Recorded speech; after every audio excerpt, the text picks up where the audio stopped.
मेरो दैनिकी तपाईको दैनिक जीवनको एक हिस्सा।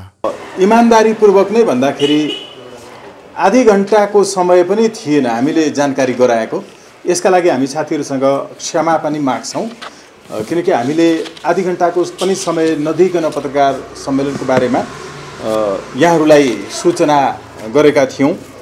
तर पनि हामी यहाँहरूको सदाशयताप्रति आभार व्यक्त गर्छौँ। मुख्य कुरा अहिले सर्वोच्च अदालतभित्र भइरहेको जो आन्दोलन छ, बार एसोसिएसनले गरेको आन्दोलनको घोषणाको जो कार्यक्रम छ, त्यो कार्यक्रमलाई काउन्टर दिनका लागि हामीले उहाँहरूले 5 दिने अल्टिमेटम दिनुभयो भनेर हामीले 3 दिने अल्टिमेटम दिएका होइनौँ। हामीले 2077 सालको साउन 17 गते संसद सचिवालयमा त्यो मितिको 1 नम्बर दर्ता नम्बर रहेको यहाँहरूले हेर्न सक्नुहुन्छ। सर्वोच्च अदालतभित्र भएका गलत क्रियाकलापहरूको बारेमा संसदलाई जानकारी गराएका छौँ। त्यो पत्र दर्ता छ। सोही मितिमा सबै संसदीय दलको सिंहदरबारभित्र रहेको कार्यालयमा सोही मितिमा दर्ता किताब गएर हेर्नुभयो भने हामीले दर्ता गराएका छौँ। 77 सालमै कसैले ध्यान दिएनन् त्यो बेला। तर अहिले जुन ढङ्गले बार एसोसिएसन समेतले सङ्घर्षको कार्यक्रमहरू गरेको छ, यो कार्यक्रम न्यायालयभित्रको सेटिङलाई अन्त्य गर्न होइन, सेटिङलाई बचाउनका लागि गरिएको।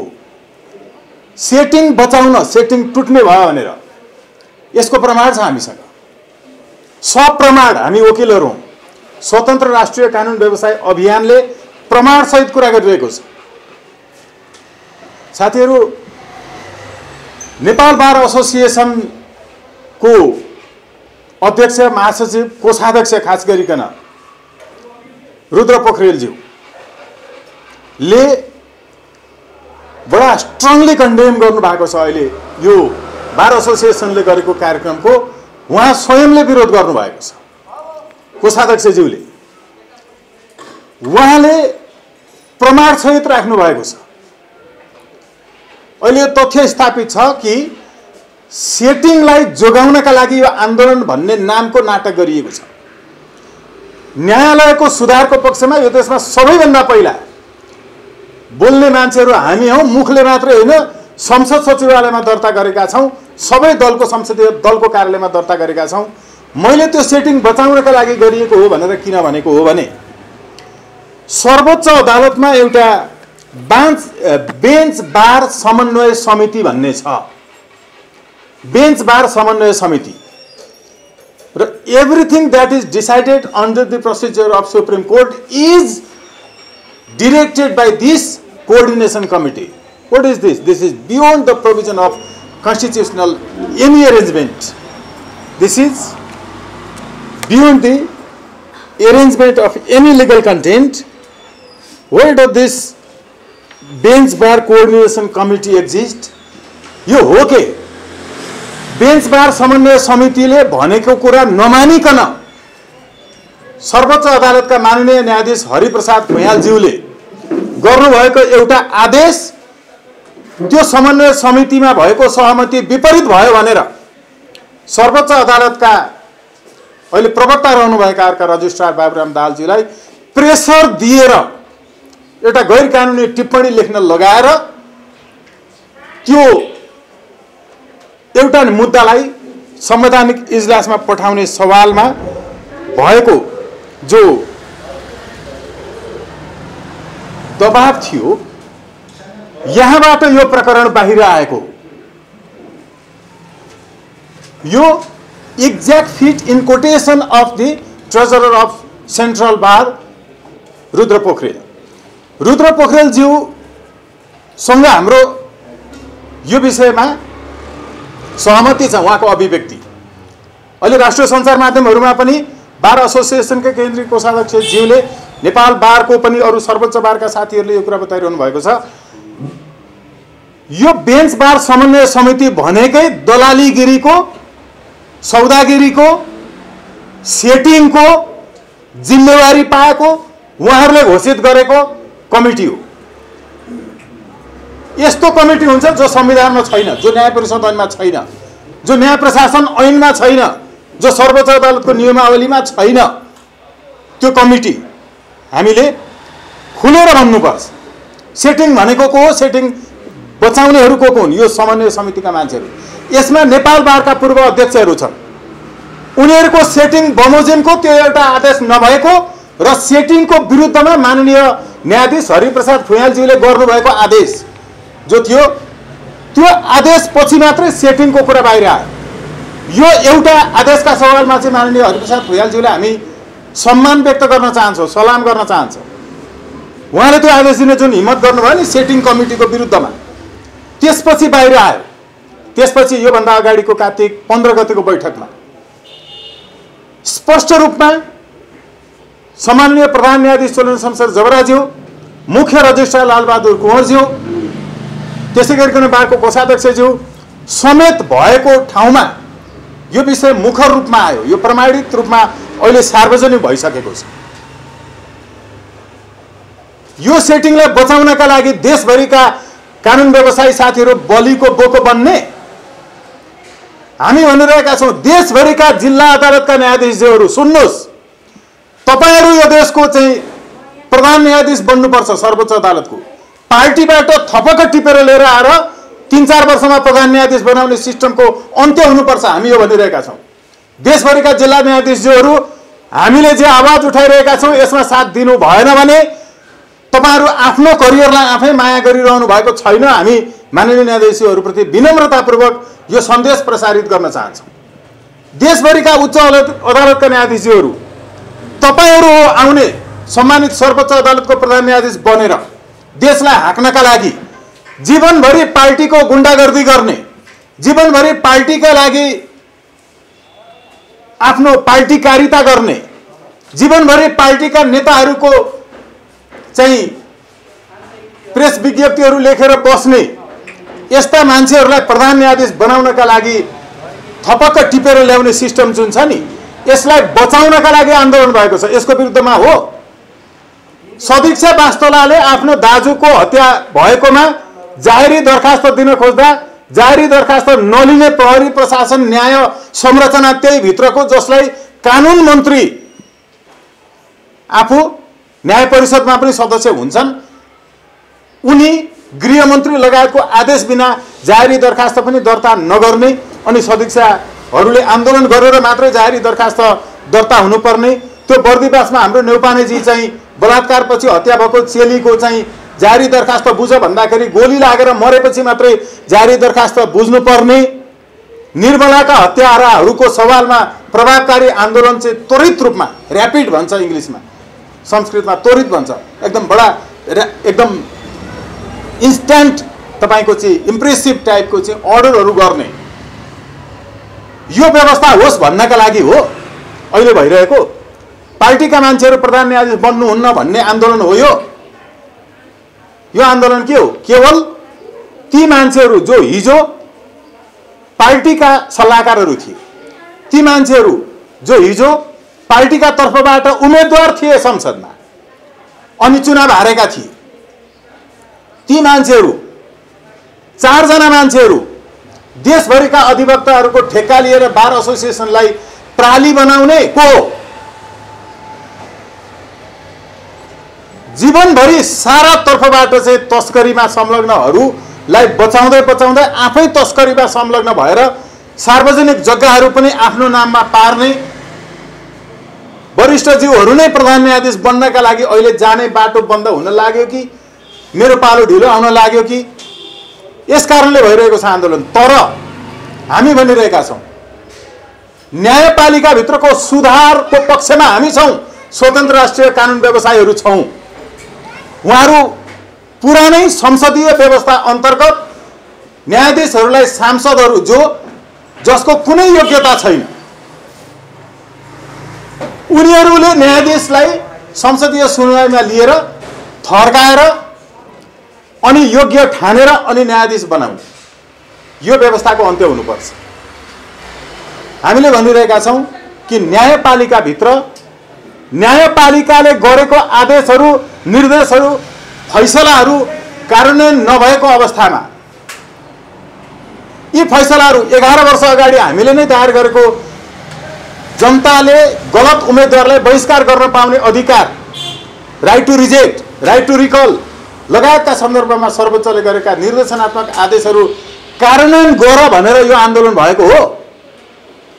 दल र दलका नेताहरूलाई दिएका आदेशहरू, सरकारलाई दिएका आदेशहरू नमान्ने पार्टीका नेताहरू र तिनकै कानुनी सल्लाहकारहरूले चलाएको आन्दोलनले न्यायपालिकाको सुधार गर्छ? हामी भनिरहेका छौँ कि यी सबै आदेश निर्देशहरू फैसलाहरू कार्यान्वयन गर्ने व्यवस्थाका लागि अदालती प्रहरी हुनुपर्छ। अदालतले भन्छ तिमी जेल जानुपर्ने मान्छे हो, तिमी जेल जाऊ फैसला गरेर। नेताहरू भन्छन् म जेल जाने होइन, म त तिमीले व्याख्या गर्ने कानुन लेख्न पो जाने त संसदमा सांसद बनेर। यस्तै देखिएन दिएका फैसलाहरूको चाहिँ आदेश निर्देश नमानिकन यिनीहरूलाई ठेगान लगाउनका लागि न्यायपालिकाको आफ्नै न्यायपालिकीय प्रहरी हुनुपर्छ भन्ने आन्दोलन हो यो। अब अर्को विषय, हामीले 3 दिनको अल्टिमेटम दिएका छौँ। कृष्णजीले यस पूर्व वाचन गर्नुभयो कि यो अल्टिमेटममा एक गरिकन एक दिनको, यो नेपाल बारले चाहिँ यति दिनको कार्यक्रम राख्यो, त्यस पश्चात हामीले चाहिँ 3 दिनको अल्टिमेटमका साथ भनेका होइन, हामीले अहिलेसम्म जे बोलेका छौँ त्यो गरेका छौँ। स्वतन्त्र कानुन व्यवसायीहरूको तर्फबाट, युवा कानुन व्यवसायीहरूको तर्फबाट सर्वोच्च अदालतमा रिट प्रस्तुत भइसकेको छ। बन्दी प्रत्यक्षीकरणको समेत रिट नहेर्ने न्यायाधीशहरू मानवता विरुद्धका अपराधीहरू हुन्। किनकि अन्तर्राष्ट्रिय कानुनले यसै भन्छ, अन्तर्राष्ट्रिय कानुनले यो मानवता विरुद्धको अपराध हो भन्छ, जसलाई आफ्ना बुढा बुवा आमाहरूबाट थुतेर लान्छ प्रहरीले वा अर्को कुनै अपहरणकारीले। श्रीमानसँग सुतिरहेको श्रीमतीलाई थुतेर लान्छ घरमा आएर बिना पक्राउ पुर्जी। उनीहरू अहिले बन्दी अवस्थामा छन्, हामी उनीहरूका पक्षका वकिलहरू हौँ। बिना कुनै सूचना कहाँ राखेको छ थाहा छैन। यस्तो बन्दी प्रत्यक्षीकरणको मुद्दा दशैं तिहार छैठ लगायतका पर्वहरूमा समेत हेर्नका लागि अदालत खुला गरिन्छ। अस्ति भर्खरै दशैंमा अदालत खुला गरेको नाटक गरेर अहिले दशैं मनाएर यस्ता निमुखा जनताको बन्दी प्रत्यक्षीकरणको रिट समेत हेर्दिन भन्ने न्यायाधीशको अयोग्यता पुष्टि भएको छ। यो हेर्नु हुँदैन भन्ने वकिलहरू आचार संहिता विरोधीहरू हुन्। यिनीहरूको वकिल बन्ने योग्यता छैन, यिनीहरू जनविरोधीहरू हुन्। यिनीहरू पार्टीको मात्रै चाकरी गर्छन् र जनताको विपक्षमा अदालतमा आएर उभिएर यस्ताको मुद्दा हेर्नु हुँदैन भन्छन्। यस्ता जनविरोधी वकिलका नेता भन्नेहरूलाई ठेगान लगाउन जरुरी छ जनताले। हामी जनताको मात्रै कुरा गर्छौँ अदालतमा, हामी जनताका वकिलहरू हौँ। हामीलाई बन्नु छैन उहाँहरू जस्तो वरिष्ठ अर्को केही, लिनु छैन कुनै परिषदका न्याय परिषदका सदस्यहरू इत्यादि। हामी जनताको कुरा गर्छौँ, बरु पेसा छोड्छौँ, तर बार एसोसिएसनलाई प्राली बनाउनेहरूलाई ठेगान लगाउँछौँ, जसले बन्दी प्रत्यक्षीकरणको मुद्दा पनि हेर्न हुन्न भनेर न्यायाधीशहरूलाई रोकेका छन्। मरेर लानु केही छैन, सत्यको पक्षमा उभिएर बोल्नुपर्छ। यी न्यायाधीशहरू जो छन् यिनीहरूभित्र यति पनि मानवता छैन। थुनुवाको मुद्दा नहेरिकन बस्ने, बन्दीको मुद्दा नहेरिकन बस्ने, सधैँ दशैं मनाएर बस्ने, 11:30 बजे मात्रै इजलासमा बस्ने। अहिलेसम्म कुन प्रधान न्यायाधीशले भन्यो, अहिलेसम्म कुन बारको अध्यक्षले भन्यो श्रमजीवी उसले बिहान 9 बजेदेखिको तलब लिएको छ, 11:30 बजेदेखि मात्रै घरमा आएर काम गर्ने हामीले हाजिरामा लगाउँछौँ भने नि हामी आधा दिनको मात्रै पैसा दिन्छौँ। हामी पनि कहीँ गएर काम गर्छौँ भने 11:30 बजेदेखि काम गर्नेलाई आधा दिनको मात्रै तलब प्राप्त हुन्छ। आधा दिनको तलब मात्रै प्राप्त गर्न योग्य छन्। अरू बेला पनि 9 बजे बस्नु पर्दैन अफिसमा, कम्तीमा 9:30 बजे बस्नु पर्दैन। कार्यालय समय कति हो? 11:30 बजे पुगेर अनि 1 घन्टा काम गरेर त्यसपछि अर्को 1 घन्टा चिया खाएर अनि अब शुक्रबारको दिन त अझ कामै हुँदैन। जनताको कुरा गरिरहेका छौँ हामी। यसको विरुद्धमा हो आन्दोलन। न्यायाधीशलाई कसले बसाउन सक्छ समयमा? साप्ताहिक पेशी सूचीबाट 15 वर्ष कुरेको मुद्दा पनि यो पटक साप्ताहिक पेशी सूचीमा आएको, अब पालो आउँछ भनेर कुर्दा कुर्दै साप्ताहिक पेशी सूचीबाटै हटाइएको। यसको जवाफदेही त कहाँ छ?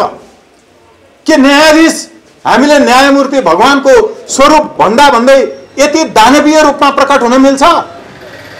यो भन्दा दानवीयता के हुन्छ? बाबुआमा छोराछोरीबाट थुतेर लगेको आफ्नो अभिभावकलाई, आफ्नो सन्तानलाई कहाँ छ भनेर खोजी गर्न नपाउने आज यत्रो दिन भइसक्यो। अब माफी पनि नपाउने स्थिति भइसक्यो, कारबाही त्यहाँ हुनुपर्ने स्थिति भइसक्यो।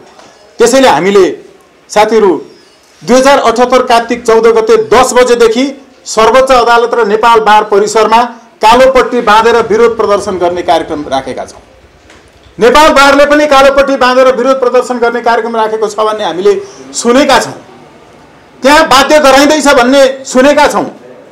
हामीसँगै निवेदन लिएर गएको बार एसोसिएसनबाट दबाब आएर अनि अर्को एउटा रिट लिएर जानुभएको साथीलाई त्यही भित्रबाट घोक्रे ठाक लगाएर निवेदन फिर्ता लगाइएको पनि सूचना आएको छ। अहिले यसरी बन्दीको मुद्दा नहेर्ने साथीलाई उहाँले हामीसँग दुःख प्रकट गर्नुभयो। हामीले उहाँप्रति दया बाहेक केही गर्न सकेनौँ। हिम्मत नहुनेहरूलाई सहयोग गरेर पनि केही फाइदा छैन। तर यो उहाँहरूले पनि कालोपट्टी बाँधेर विरोध जनाउने कार्यक्रम राख्नु भएको छ। हामी पनि प्ले कार्ड इत्यादि सहित कालोपट्टी नै बाँधेर प्रदर्शन गर्छौँ। तिनको प्राली होइन नेपाल बार र हाम्रो देशभरिका कानुन व्यवसायी साथीहरू जो यो सेटिङको कमिटीमा छन्। मैले अघि नै भने सेटिङको कमिटीमा को छन् भनेर।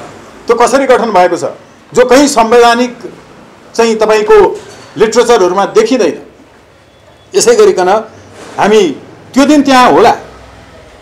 को साथीहरू यही पुरानो दलाली न्यायालयीय संरचनाको नै निरन्तरताका लागि नेपाल बारको आयोजनामा उद्घोषणमा भएको तर्फबाट कालोपट्टी बाँध्नुहुन्छ र को चाहिँ साँच्चैको न्यायालयको सुधार गर्नका लागि पार्टीका क्याडरहरूलाई लिएर आएर न्यायाधीश नबनाउने व्यवस्था अब सुरु गर्नका लागि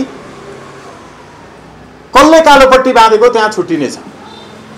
उहाँहरूले सोध्नु होला कि तपाईँले के का लागि कालोपट्टी बाँधेको। विरोधको दुरुपयोग भएको छ नेपाल बारबाट, विरोधको दर्शनको दुरुपयोग भएको छ। पुरानै व्यवस्थाको निरन्तरताका लागि मैले खान पाइरहनुपर्छ भन्नका लागि, मैले चाँडो खान पाइनँ भन्नका लागि पनि आन्दोलन हुन्छ, सङ्घर्ष हुन्छ कि साँच्चै सुधारका लागि हुन्छ? हामी यो पक्षमा छौँ। त्यसैले यो मैले बताएँ साथीहरूलाई 14 गतेको कार्यक्रम। 15 गते हामी विरोधको कार्यक्रम कायमै राख्दै सर्वोच्च अदालतका सबै न्यायाधीशहरूका लागि ज्ञापन पत्र र सुधारको लागि चाहिँ प्रस्ताव पत्र प्रदान गर्ने कार्यक्रम राखेका छौँ हामीले। तर कालोपट्टी बाँध्ने कार्यक्रम पनि जारी नै रहेको हुन्छ हाम्रो 15 गते पनि। तर त्यो दिन हामी सबै न्यायाधीशहरू र सर्वोच्च प्रशासन समेतका लागि न्यायालयीय सुधारका चाहिँ प्रस्ताव पत्र हामी प्रस्तुत गर्नेछौँ, जसलाई हामीले स्वतन्त्र राष्ट्रिय कानुन व्यवसाय अभियानको स्थापना दिवसको दिन यो अनामनगरको हनुमान थानमा भएको मधेस बाणी पत्रिकाको सभा हलमा पत्रकार सम्मेलन गरेर आजभन्दा 3 वर्ष अगाडि सार्वजनिक गरेका थियौँ। त्यो अहिले पनि रेकर्डेड छ। हामीले त्यो बेला पनि दर्ता गराएका थियौँ। हामी पुनः स्मरण गराउन चाहन्छौँ न्यायालयभित्रको सुधार कसरी हुन्छ भन्ने कुरा। र अर्को कार्तिक 16 गतेसम्म बन्दी र थुनुवाका मुद्दाहरू हेर्न थालिएन भने, श्रीमानहरूबाट हेर्न थालिएन भने यसबाट जनतामा अदालतप्रति अनास्था सिर्जना गरेको पुष्टि हुनेछ। श्रीमानहरूबाटै जनतामा बन्दी प्रत्यक्षीकरणको पनि मुद्दा नहेर्ने मुलाहिजा गर्नेहरूको समूह जो न्यायाधीशको रूपमा हुनुहुन्छ भनेर बुझ्यो भने हामीले के भन्ने? यो अनास्था सिर्जना भएको हो भनेर ठान्ने। त्यसैले जनतामा अदालतप्रतिको अनास्था सिर्जना गर्ने, यो संविधानले दिएको दायित्व पुरा नगरिकन मुद्दा नहेरिकन बस्ने, त्यत्तिकै तलब बुझ्ने। यो बीचको जति दिन उहाँहरूले मुद्दा हेर्नु भएको छैन तलब फिर्ता गर्नुपर्छ। इमानदारिता छ भने, मनमा न्याय छ भने, मनमा हरि छ भने, अलिकति आध्यात्मिक स्वभावको हुनुहुन्छ भने यति ठुलो अन्याय गर्न पाइँदैन।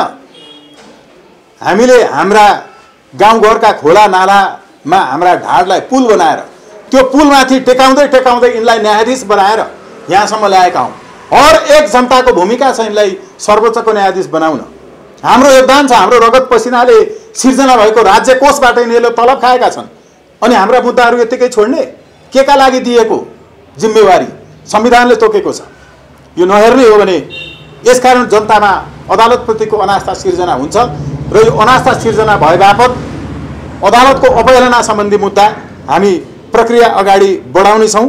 यो मैले साथीहरूलाई बताएँ। हाम्रा कार्यक्रमहरू जो कार्तिक 16 गतेको कार्यक्रम हो, कार्तिक 17 गतेको हाम्रो कार्यक्रम हुनेछ देशभरका अदालत र बार परिसरहरूमा विरोध प्रदर्शन हो। यो हामी अहिले सर्वोच्चमा मात्रै र उपत्यकाभित्र मात्रै गरिरहेका हुनेछौँ। त्यसपश्चात हामी देशभरिका अदालतहरूमा गर्छौँ। कार्तिक 18 गतेदेखि अनि जनतालाई आफ्ना मुद्दा नहेरिएकोमा र नहेर्न सहयोग गर्नेहरूका विरुद्ध यस्तो कार्यका विरुद्ध सार्वजनिक रूपमा सडक प्रदर्शनहरू आन्दोलनहरू गर्ने हाम्रो कार्यक्रम छ। यो हाम्रो 18 गतेको कार्यक्रम हुनेछ र सो पश्चात र बीचमा पनि जुम मिटिङ भेला बैठकहरूबाट चाहिँ प्राप्त सुझावहरूका आधारमा हामी अरू कार्यक्रमहरू पनि अगाडि बढाउनेछौँ। हामीले यो अहिले न्यायालयभित्र भएको चाहिँ विकृति, विसङ्गति र वास्तवमा अन्यायपूर्ण व्यवहार जनताका विरुद्ध जो भएको छ त्यसका विरुद्धमा 3 दिने अल्टिमेटम सहितको विरोधको सङ्घर्षको कार्यक्रमको घोषणामा पाल्दिनु हुने साथीहरू सबैलाई आभार व्यक्त गर्छौँ, धन्यवाद ज्ञापन गर्छौँ। केही छ भने हामी अरू थप प्रष्टताका लागि प्रयत्न गर्छौँ। हजुर, हिजो बारमा भएको घटनालाई यहाँले कसरी लिनुभएको छ? एउटा अर्को नेपाल बार एसोसिएसन अदालत बन्द गर्नुपर्छ भनेर लागिरहेका छ, तपाईँहरू अदालत खोल्नुपर्छ भनेर लागिरहनु भएको छ। भोलिका दिनमा पनि हिजो बारमा भए जस्तै घटना दोहोरिन सक्ने सम्भावना त तपाईँले आज घोषणा गरेका आन्दोलनले पनि सङ्केत गर्छ नि। हिजोको जो विवाद थियो त्यसलाई सार्वजनिक भएको सञ्चार माध्यमको कन्टेन्टहरू हेर्दाखेरि उहाँहरूले केही स्टुडियोहरूमा पुगेर बोल्नु भएको र सो पूर्व फिल्डमै बोल्नु भएको कुराहरू हेर्दाखेरि चाहिँ मैले भिन्नता पाएँ। फिल्डमै बोल्नु भएको कुराहरू हेर्दाखेरि त्यो नितान्त व्यक्तिगत विवाद थियो, त्यो निकै अगाडिदेखिको थियो, वैयक्तिक विवाद थियो। अनि पछि उहाँहरू दुवैलाई चाहिँ आफ्नो आफ्नो विश्वास रहेको राजनीतिक पार्टीको नजिक बनेर अझ त्यहाँभित्र आफ्नो चाहिँ योग्यता बढाउनका लागि अनि बनी बनाऊ स्टेटमेन्टहरू दिनुभएको मैले पाएँ। अर्को कुरा के छ भने त्यहाँ केही पक्षहरू पनि थिए जसले के पुष्टि गर्छ भने त्यहाँ वकिलहरू छैनन्, एकदमै कम छन्। कि कुनै पार्टीका कार्यकर्ताहरू छन् कि पुरानै न्यायपालिकाको विकृत संरचनालाई निरन्तरता दिनुपर्छ भन्नेहरू छन्।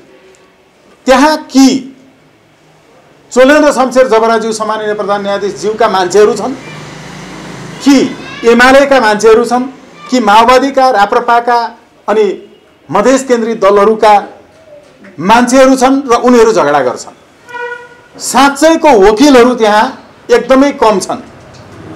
यो भएको के हो भने तिनै दलका तर्फबाट तिनको स्वार्थको पक्षपोषण गर्ने, तिनको स्वार्थको रक्षा गर्नेहरू बीचको झगडा हो। यो बाहेक केही पनि होइन। यो न्यायालयको सुधारका लागि पनि होइन, त्यो चाहिँ यो विषयसँग सम्बन्धित विषय नै होइन। त्यो हामीले त्यहाँभित्रको झगडाहरूलाई अहिले यो भइरहेको जो ओभरअलमा यहाँ यो बार भर्सेस चाहिँ तपाईँको सर्वोच्च अदालत पनि होइन, प्रधान न्यायाधीश विरुद्ध भर्सेस नेपाल बारको एउटा पङ्क्ति छ अनि अरू 15 जना न्यायाधीशज्यू भर्सेस नेपाल बारकै अर्को एउटा ग्रुप छ अनि नेपाल बार भर्सेसै नेपाल बार भर्सेस त्यहाँभित्रको कमिटीका केही साथीहरू हुनुहुन्छ। मैले अघि नै बताएँ कि नेपाल बारको केन्द्रीय पदाधिकारीहरूले नै स्पष्ट रूपमा यो सेटिङ कमिटी भङ्ग हुनुपर्छ भनेर बोल्नु भएको छ। उहाँहरूले असंवैधानिक ढङ्गबाट न्यायपालिकाभित्रको अर्को कुनै विकल्प सोचिनु हुँदैन भन्नुभएको छ। औपचारिक रूपमै आएको छ, पूर्व न्यायाधीशज्यूहरूबाट आएको छ र पूर्व बार अध्यक्षज्यूहरू समेतबाट आएको छ। त्यसो भएको हुनाले यो अहिले हामीले यसलाई चाहिँ सर्वोच्च भर्सेस वकिलहरू यस्तो होइन, सर्वोच्च भर्सेस बार यस्तो होइन। यो हो के भने यी दुवैहरू एउटै खेलमा छन्। हामी हिजो रञ्जन कोइरालाको सवालमा हाम्रो विश्लेषण हो कि चित्तले देखेको चाहिँ प्रावधान जो त्यति बेलाको 188 मूल्य ऐनको थियो लाई प्रयोग गर्ने त्यो मुद्दा होइन हामीले भनेका थियौँ। त्यो सवालमा हामीलाई चित्त बुझेन, हामीले सबभन्दा बढी विरोध गरेका हौँ। तर आज सर्वोच्च अदालतको प्रधान न्यायाधीश मात्र होइन, अरू न्यायाधीशलाई पनि कानुन र संविधानले तोके भन्दा फरक ढङ्गले राजीनामा माग्ने जो प्रवृत्ति यो देखिएको छ राजनीति, यो राजनीतिको हामी विरुद्धमा किन छौँ? जहिले पनि राजीनामा दिएर मान्छेलाई खुला छोड्ने, राजीनामा दिएपछि अनि टेलिफोनमा भ्रष्टाचारको डिलिङ गरिरहेको मन्त्री पनि छुट पाएर बस्ने, राजीनामा दिएका अहिलेसम्मका मन्त्री प्रधानमन्त्री सबै जो जतिले दिए ती सबैलाई कसैलाई अहिलेसम्म सजाय भयो। यो व्यवस्थाको विशेषता यही हो, राजीनामा होइन सजाय गर्ने व्यवस्था छ। सजायतर्फ जानुपर्छ, त्यो बरु 1 महिना ढिलो होस्, त्यो बरु अहिले तत्कालका लागि कसैलाई चित्त नबुझोस्। आज हुनुहुने जो अरू माननीय न्यायाधीशहरू हुनुहुन्छ, उहाँहरू भोलि प्रधान न्यायाधीश हुँदा पनि बाहिरबाट राजीनामा मागेर हट्नुपर्छ भनियो भने 1 नम्बरमा विरोधमा हामी उभिनेछौँ। कृपया संवेदनशीलतापूर्वक, सचेततापूर्वक हाम्रो कुरा सुनिदिनु होला। सर्वोच्च अदालतका माननीय न्यायाधीशहरू, वरिष्ठज्यूहरू सुनिदिनु होला। तपाईहरू नै भोलि प्रधान न्यायाधीश हुँदा पनि तपाईलाई संविधान बमोजिम बाहेक, तपाईलाई कानुन बमोजिम बाहेक, तपाईलाई सडकबाट नारा जुलुस गरेर यदि राजीनामा दिनु भनेर भनिन्छ भने त्यति बेला 1 नम्बरमा हामी तपाईहरूको पक्षमा र त्यो गैर कानुनी र असंवैधानिक कदमको पक्षमा हामी उभिनेछौँ। हामी जहिले पनि संवैधानिक बाटोको पक्षमा छौँ।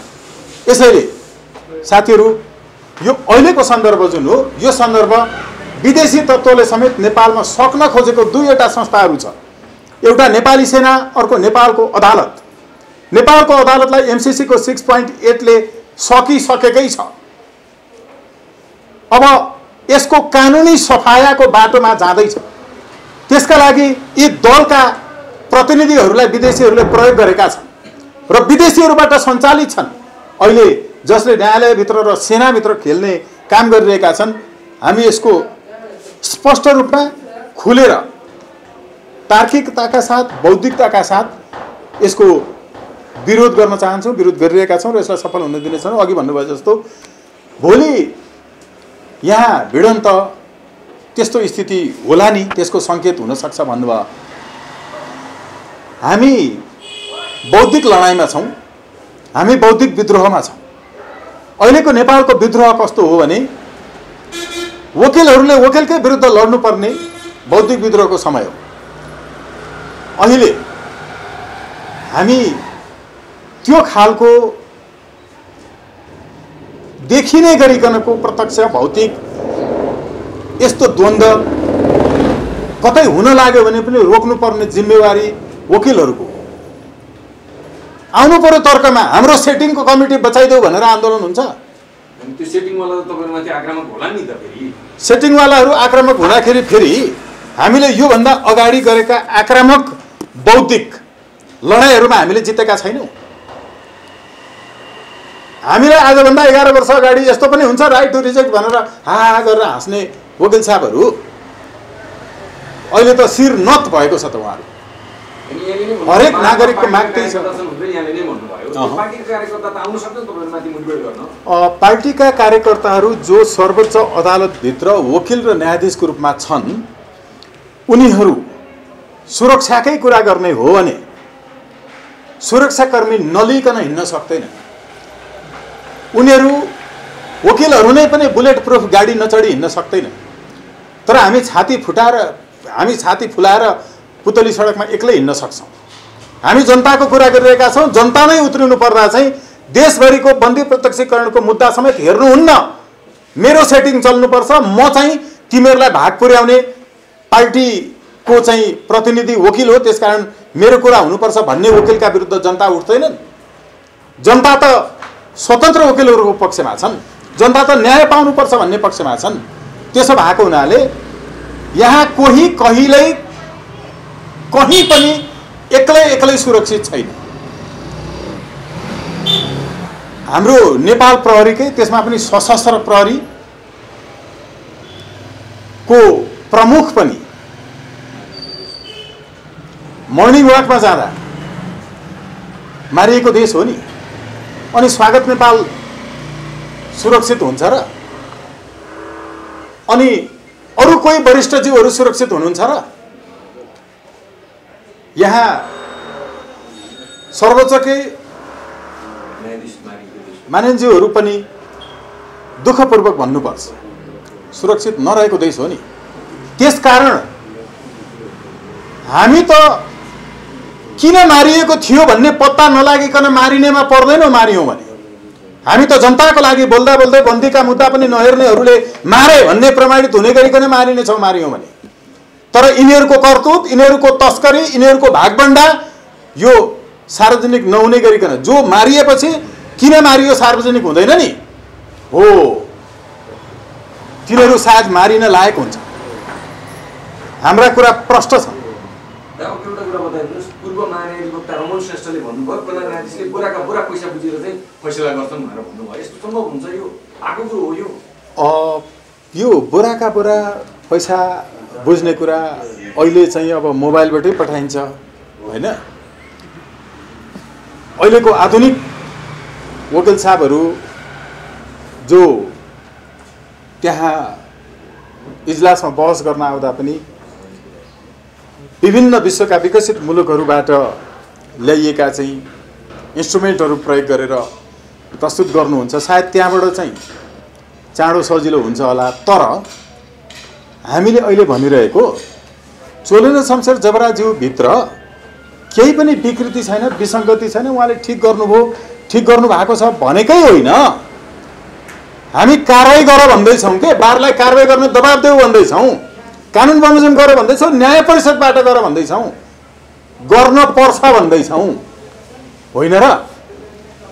तर बोराका बोरा पैसा लगेको देखिरहने कहिलेकाहीँ कस्तो हुन्छ भने कुनै कुनै मुद्दाहरूमा हामी हेर्छौँ त्यो जसले चोरी डकैती ठगी पाकेटमारी गरेको हुन्छ, सुन तस्करी, उहाँहरूको बिचमा हिसाब मिल्दैन।